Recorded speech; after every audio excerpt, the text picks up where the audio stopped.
the season's over with. It's pretty close to say when the season's over with, whenever it is, if it's the end of June, which hopefully it's the end of June, that means the World Series. We've been to World Series 12 times out of 23 years since I've been here, which is more than anybody. And so we hope that it ends the last week of June. And then I tell those guys goodbye. And they're gone for the summer. And they get done in August.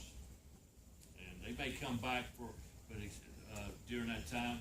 But if it is to come in just to fill out their expense reports or do something like that and do it in. And I don't care whether they come in the office or not when they're back, because I know how much they're gone during that period of time. And then they come back in August.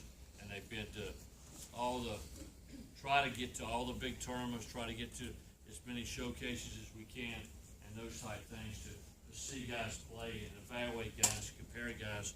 We see the guys from Miami not here, but you see them in the different showcases all over the country today. Guys are showcasing as a player, you want to, I need to do that too.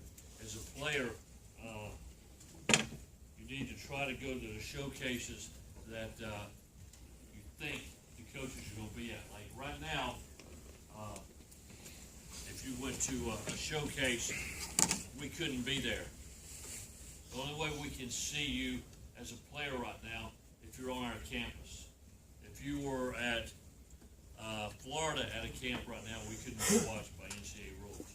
If you had a workout on your field, it's a quiet period. We cannot go out again recruiting and see games and go around until March 1st. So it's a pretty long time. Now, the only way we can get out, one loophole is if you go to a camp. Then, and a lot of people ask us, my assistant coaches, if they will come work in our camp.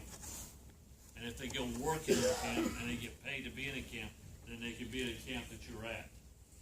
But they're probably going to eliminate that in the pretty near future, where I know as college coaches, and I think the pro guys are very, very concerned about the number of players who are playing year-round, in particular the pitchers, and guys getting hurt. We have 5 guys on our team that came in that had surgery before they got here or when they got here. So University of Louisville had 4 guys this year that came in freshmen that had to have surgery. Guys are throwing too much. There's too many showcases.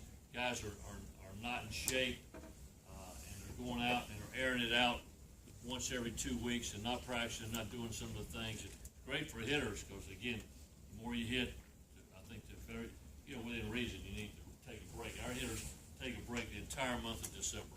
I don't want them on the field in December, period. And in fact, when we finish in Thanksgiving holidays, we finish the week before Thanksgiving, I don't want to see our players get on the field until we get back in January. So now they can lift and condition, but they're not hitting. So we go out and we're watching guys and do this. So we're going to try to be at every major showcase and see all the major things, see as many. And our coaches, my coaches, see guys multiple times, as many times as they possibly can, and try to evaluate guys and compare guys. And say, okay, this guy is a guy that we can use. This guy is a guy that can play at the University of Miami. And we feel like that he can do this or do that. Of course, you're looking for different guys, different skills, whether you're a middle infielder or an outfielder or a pitcher, and what you're looking for as a player, or sideliner, you may be looking for a closer, as a sideline. You're looking for different things, so you can't just say, I'm looking for a player that throws this hard or runs this fast. There's a lot of things to look at, a combination of things. Of course, if you find a guy who can fly, that's 6'4", that can hit with a power, that can play defense, then he goes to the first round. We sign a lot of guys that sign pro and have gone out immediately and don't come to school. We go out and we evaluate that guy, and we see him, we go, I like this guy can play at Miami. Then I got to tell you, our first question is, tell me what your grades are. I want to know what your grades are. Tell me what your GPA is. Tell me what your SAT or ACT is. We need to know that before we know anything else. Because if you don't have good grades, and we don't think we can get you in, or you're 6'4" and all those things I said, and you don't have good grades, then you're probably signing. Let's don't waste our time. Let's find some guys we think for our school, that want to come to Miami. So it's I can tell you that's the first thing we do. So, well, what do you got to have to get in to Miami? What do you have to have in again? And jokingly, I say, are you a left-handed pitcher or right-handed pitcher? How hard do you throw? Because to be honest, I can get anyone in if football gets in. And that was my agreement. I left Georgia Tech. We were ranked #1 in the country 23 years ago to come here to Miami, and they pretty much says, what do you want? You get anything that football gets. You get anything you need to win. And money's not an object. I asked the AD, would you please repeat that again slowly? And of course, I've repeated it back to them many times. Remember when you said, well, and they've done a pretty good job of doing that within reason. And I understand that we don't get everything that football gets, and that's because you say, why don't you get the same amount of football gets? Well, one football game, and that 4-game thing when you're watching the playoffs, one game pays each team $18 million. That's why. It's about money. In all fairness, you get to spend an amount variable to what maybe you bring in. You bring in some money. We're a small private school. We have 9,500 students. Average class size is 17 in your major. A small setting. We have to bring in money. We don't get state money, so we have to do it through fundraising or ticket receipts or TV or radio or the conference, all those things. So you spend money. That's all the schools. And at most schools, the amount of money you can spend is based on how much money you bring in to some degree. In baseball, we're never going to make a lot of money. I wish I could say we did, but with the current contracts with TV, they don't pay enough money because of the audience that watches the games to be able to justify paying us enough money. And every game that we have at home this year, for the first time, every home game this year will be on TV. Every single game. About half of our games will be on TV on the road. So we're getting back to that recruiting thing here. I'm kind of swaying away from it. But the real deal is on the recruiting thing, and we're going to do that. You said, what do I have to get in? Well, first of all, you've got to have a 2.5 in your core. By NCAA rules, you've got to have a 2.5 in your core. You've got to have a 820 on your SAT or an 18 on your ACT to be eligible. And that scale goes up and down a little bit based on what your SAT could be higher and your GPA maybe a 2.4 and your SAT a little bit higher or whatever. So it's just got a sliding scale for that to go on. But I will tell you, when we go out recruiting, and I got a guy, and the guy tells me, like, Pat Burrell, the one pitcher was up downstairs, as you saw downstairs, the one baseball pitcher. That's probably the best hitter I've ever seen in college. Sorry, Chance, you're second. Yeah, probably the best hitter I've ever seen in college, but he was also a great student. Now, if you're out recruiting, and I tell our guys, if we're out recruiting and we see two guys that are equal in ability and equal in what we think they're going to be a player, and one of them's got a 3.5 and one of them's got a 2.5, let's take the 3.5. Then I don't have to worry about having academic problems. I don't have to stand on them to make sure that they can do what they're doing. Normally those guys with a higher grades are more disciplined, and I don't have to be concerned as much about having academic issues. Last year, our average grade point average on our team here at the University of Miami was a little bit over 3.0, our cumulative. It dropped a little bit. We didn't have as good a semester this semester. I think it's because we lost some of our doctors, Briggy and some of those guys that were really good students. But we also didn't have anybody on the team with less than a 2.0. So everyone's making progress toward graduation. I really believe that when you come here from the schools, that if you have a 2.8 in high school, then you have a 2.8 here. I don't expect any more. If you can do better, that's great. but I don't expect to recruit a guy to barely get him in and him be a doctor. All right? I mean, just being honest. But if I recruit a guy that's got a 3.8 or a 4.0 or something like that, then I work very hard to encourage the guys to make sure they do the best they can do. And if they have a 4.0, then let's have a 4.0 here, so that if baseball doesn't work out, then you can go to grad school and get another degree. And that's going to help you to open another door. Our guys go out, we want them to do well, but we want them to play pro. We want my goal is to have everybody graduate and everybody sign a pro contract, which is pretty hard. That's probably an impossible goal. But last year and the year before, our APR, which is our graduation rate, which is figured over a 6-year period, was 1,000 in the last 2 years. Not this year, but the 2 years previous that we had more guys in the major leagues than any other school in America. So I think we're doing a pretty good job of graduating guys and for preparing guys for professional baseball. It goes back to recruiting. We're trying to recruit guys that are really good players, that are good students. So we ask them that. What their GPA is. Of course, you guys know what the core classes are. It starts in the 9th grade.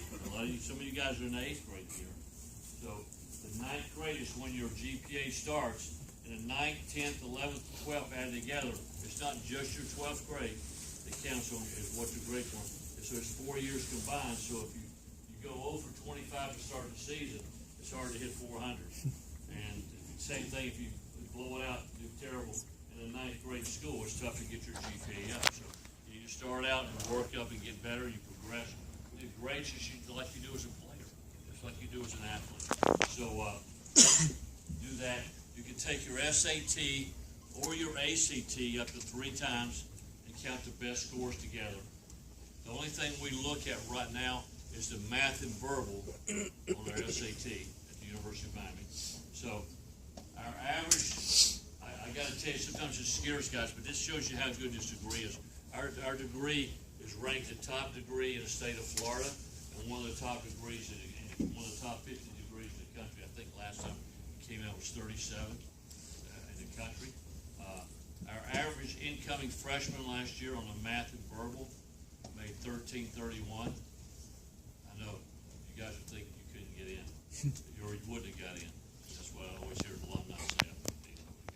The average student on a 4.0 grade point average, the average student had a 4.5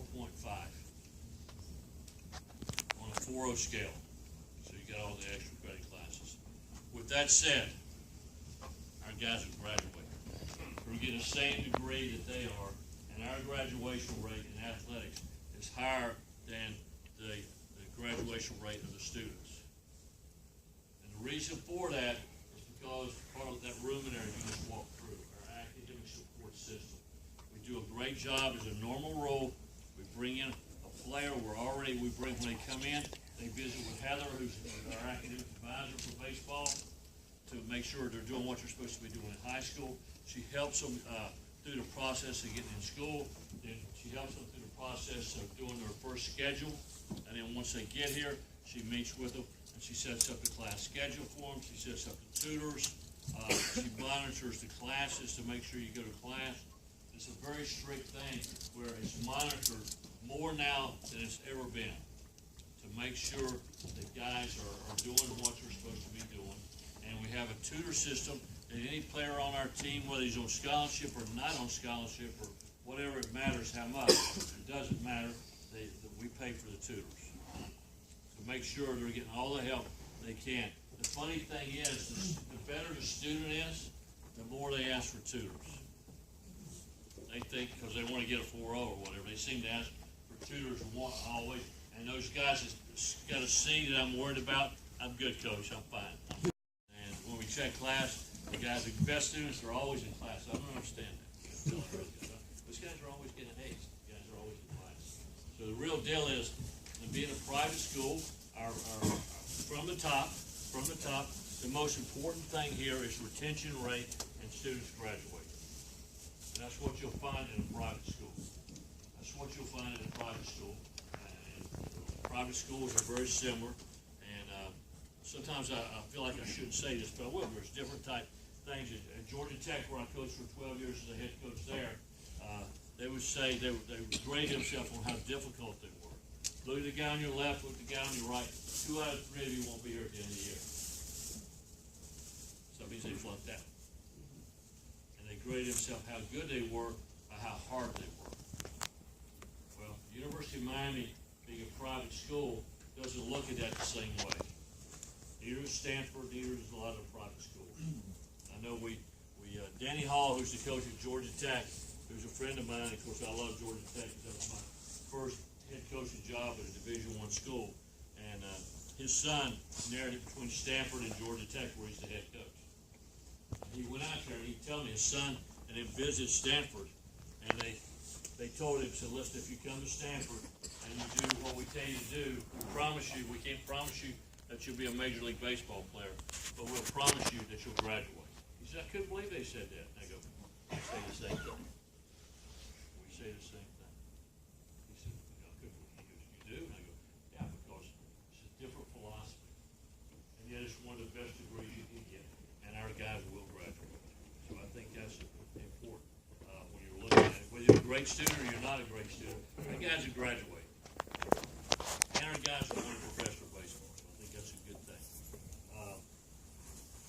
So we're going to evaluate those guys, and the academic thing, you understand what we're saying. You need to do as good as you can. You need to take the SAT more than once. You need to study before you go. You don't need to go to a workout in Orlando and drive back to Miami and get back at 2 o'clock in the morning and take the SAT that morning at 8 o'clock. And somebody in this room will do that. I promise you. It happens all the time. I go, what are you doing? It's the most important test of your life. Get your rest, get a tutor, study for it, and the better students you are, we're going to take the players that are the best students that we can. And I can get anybody in. Okay? I can get anybody in. That's not the thing. I don't want to worry about it. I want guys to know they're going to graduate, and I don't have to worry about it. So, and I have some guys that I do worry about it, because there's left-handers that throw harder or something. We go, well, we'll take it or whatever. But, so we do take some of those guys, no question about it, but there's a lot more headaches. And for me, I'm directly in charge of the academics for our players with our people here. And y'all want to come in? John, y'all want to come in? There's not any seats going in. There's one there and one over there. Come on in. You've heard this before. A couple times. Their son plays here. So, but the real deal is I forgot what I was talking about.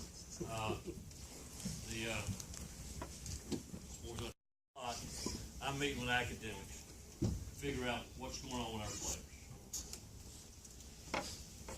I got a guy here, Chance, that played for me for 4 years. And Chance, what percentage of the meetings in my office are related to academics, you think, one-on-one, and what percentage of baseball, if you had to guess? Academics are probably 90%. Okay. That's true. Most of the time. Very few. Our baseball meetings are on the field. When I meet with guys, it's about, okay, teach each other your life from last year, those things. So I think that's a very important part of this process. When you decide where you go to school, you got to decide where you feel like you're going to be successful and happy. Maybe I should say happy and successful. Because if you're not happy, it's very tough to be successful. And you're going to be taken care of, and we're going to do everything they can to help you be the best player and the best thing. I think we do everything we can for the guys academically. Then it's up to them. They got every opportunity on the field to be the best player they can.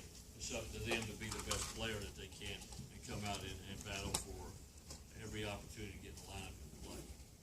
Are there any questions maybe I can answer related to academics? Parents or anybody? You talk about that people don't understand sometimes, especially some of the young ones. We have 11.7 scholarships in baseball. We have 11.7 scholarships in baseball. So that means we got to divide scholarships up. I've been here 23 years. We've never given a baseball player a full scholarship in baseball. Some guys qualify based on needs. Some guys qualify based on financial aid. Some guys we combine with baseball. And some parents have more money, some people have to take out loans. We have to do everything that we can to put this package together to be a good team. It's not where we can give full scholarships. We don't offer full scholarships. So we gotta recruit players at Miami that wanna come to Miami. I think we're gonna get a great education and a great opportunity to be the best baseball player. So it's 11.7. I can remember when it was 22 fulls. I've been coaching a long time. And I hate to even say how long I've been coaching because it makes me feel older than I feel. So I don't 44 years. I was 12 years at Georgia Tech and 23 years here, so you count that up pretty quick. I've been coaching.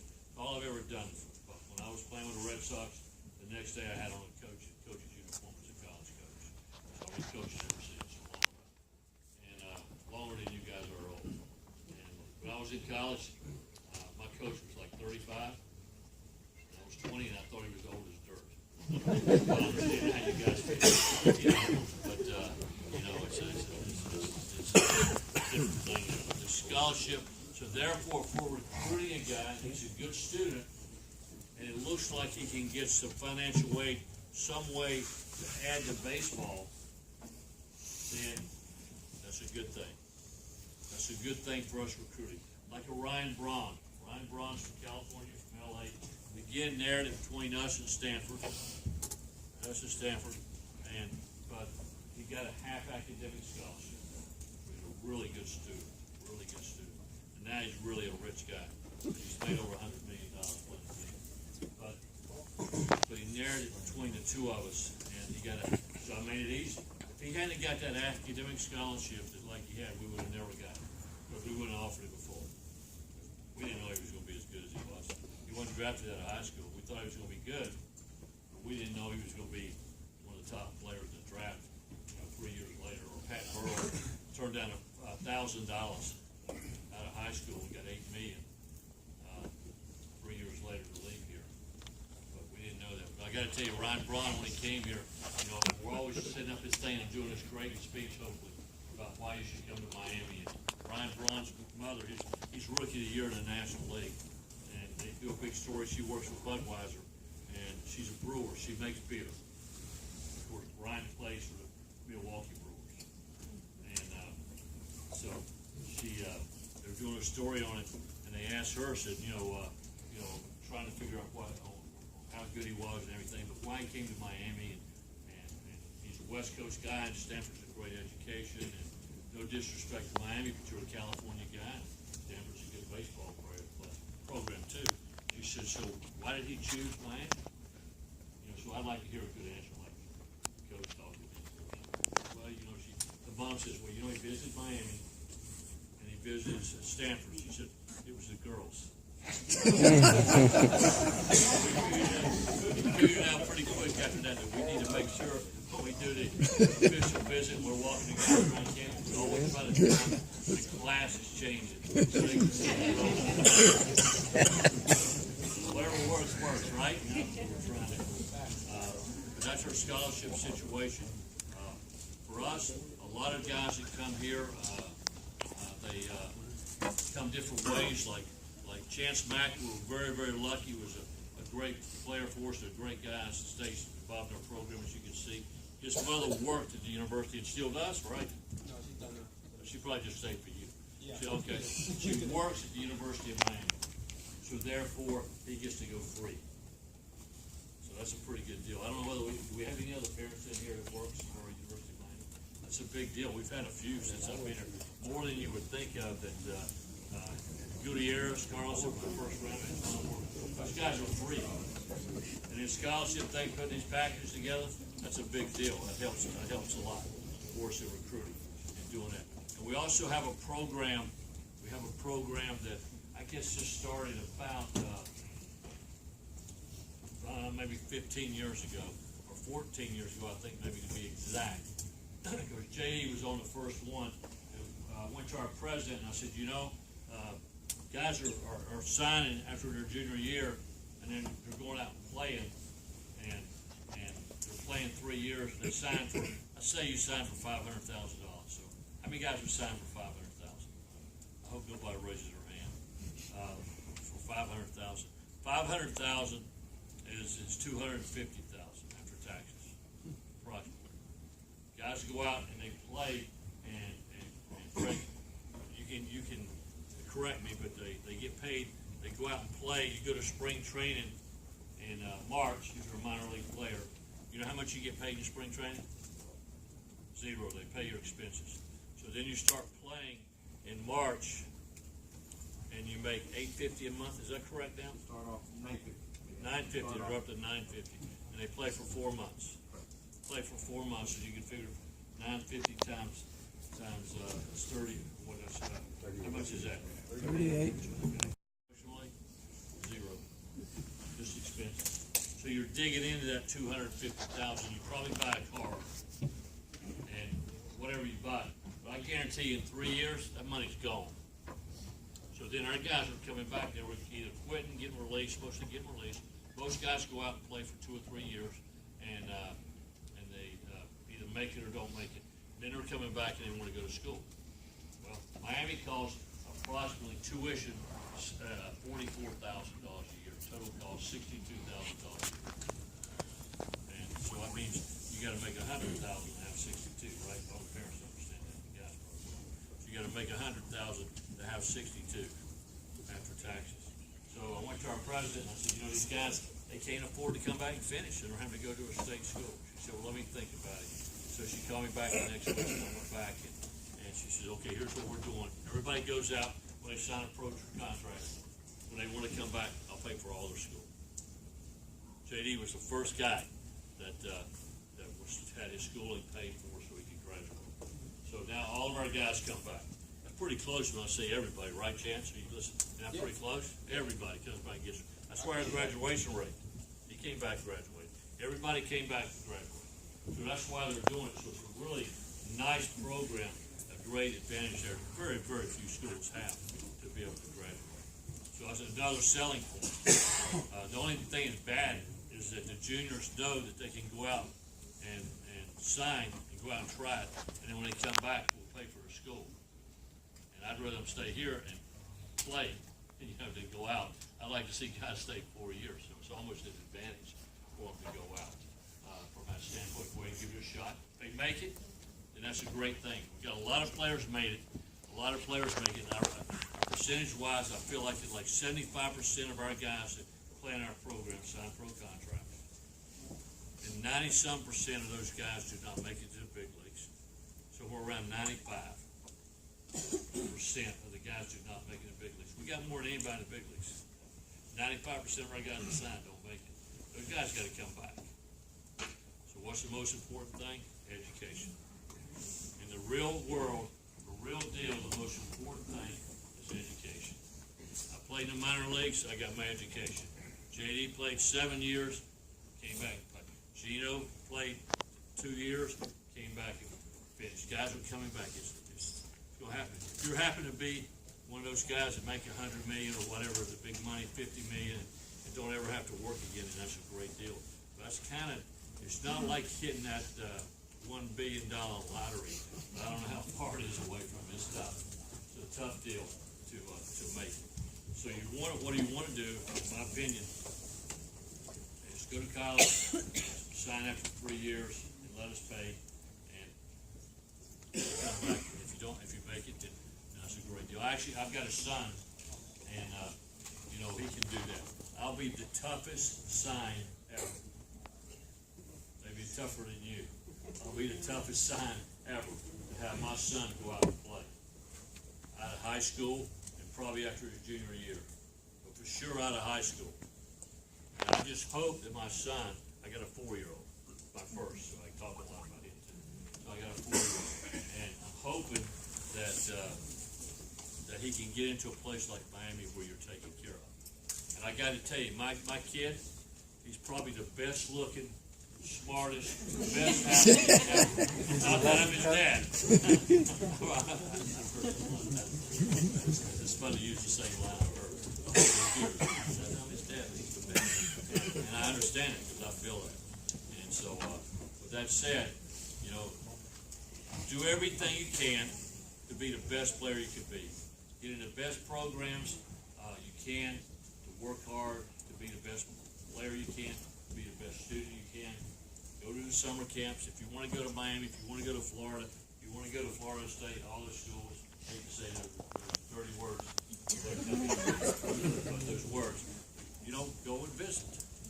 Go visit. You may like it, you may not like it, but get a feel, and you're also showing people you can play. There's no doubt there's guys in this camp right here that can play at Miami. No question. I said that this morning, the first time we did one of these camps, I think we had 9 guys that eventually signed with Miami. We've been doing it, I can't remember exactly how many years we've been doing this, but not that many years. Willie, Abreu, and Zach were freshmen, how many years that was. So that's what, 7 years ago about? 6. Yeah, 6 or 7 years ago. Those guys were the first time that we did this camp right here. And, of course, they're pretty good players, and they'll probably sign pro this year after their junior year. And they're making progress toward a degree, and if they make it, that's great. And if they don't, they can come. Are there any questions maybe I can answer for you?